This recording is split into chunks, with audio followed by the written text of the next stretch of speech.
Hello, my name is Rachel Magnus. For my service learning project, I volunteered at the Farwell Soup Kitchen.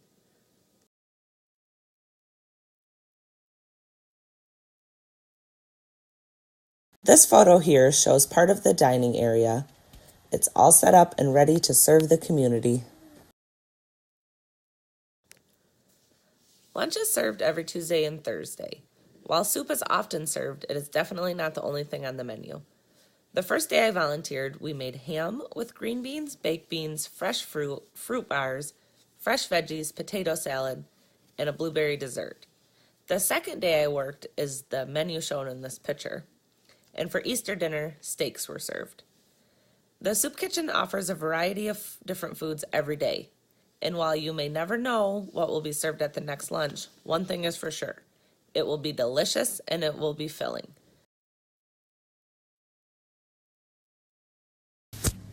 In this photo, you can see the piles of food that are available for people in the community to take home.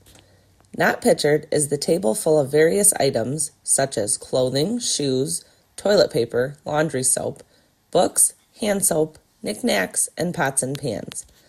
All of these items are donated and available to anyone in need. These pictures right here show the kitchen area and the food prep area. In the first picture, we are prepping the pizzas for lunch, and in the second picture, we are actually serving lunch. Nearly every meal served at the soup kitchen is served on real plates and with real silverware. This means a lot of dishes for the volunteers. This photo shows the sink after we finally made it through the dish mountain. The soup kitchen is 100% donation based. This means that the food being served was donated to the soup kitchen. It is very heartwarming and overwhelming to see the amount of donations they receive every week. One day when I was there, a mission group from Midland pulled in with a literal van load full of donations. Everything from canned goods, frozen turkey, fresh fruit, napkins, dried beans, single-serve potato chips, and so much more.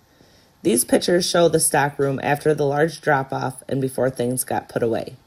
The soup kitchen also has a large walk-in cooler and several refrigerators and freezers. The soup kitchen serves between 60 to 80 people every day, with a high being around 110 people and the lowest being 40. Bonnie Cotton is the lady in charge of everything from donations to cooking. She is truly an incredible human being. There is a core group of volunteers who are there every day and many people who come when they can. Before Easter dinner, the crew was quite large because many ladies came to help bake the homemade pies.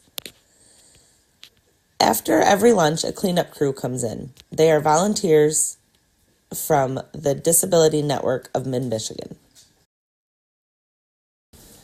There are a variety of people who come to eat at the soup kitchen. Some people may be homeless and hungry. There were several families that came in. The elderly folk come in. There are people who are there just to socialize, and there was quite a few individuals there with disabilities. Anyone is welcome. Anyone can come. The one thing that I noticed is that there is a great sense of family and community amongst all the people who are there to eat and all those who are there to volunteer. Every meal is started by saying the Pledge of Allegiance and followed by a prayer where everyone in the building holds hands and prays together. It gives you a great sense of belonging and a great sense of family and community. I believe my project can relate to the social sciences in many ways. Observing how the people interacted and socialized in the setting relates to the discipline of sociology. In this setting, people were kind, inclusive, and respectful.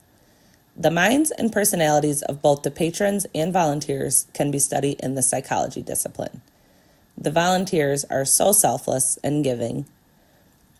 The guests at the soup kitchen were generous, thankful, and willing to share. I was very impressed that even though many of these people were needy, they were not greedy, and they only took what they needed from the donation tables. I think the biggest part of The social sciences I observed at the soup kitchen are economy and geography. Many of the people visiting the soup kitchen were low income. This relates to their economic status and the geography of where they live. Nearly every person visiting and volunteering were from Clare County, which again relates to geography.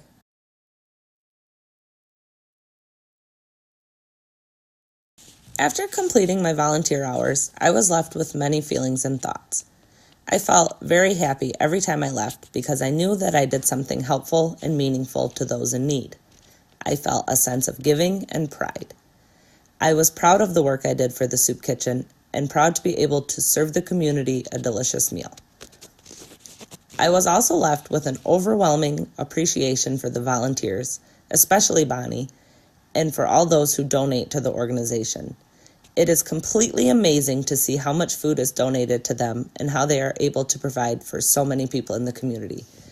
I appreciated all of the hard work these volunteers put into not just cooking, serving, and cleaning, but also into making meaningful relationships with the guests. The sense of family and community was so strong, and you could feel happiness and love throughout. Another thing I was very impressed with was how no food is thrown out.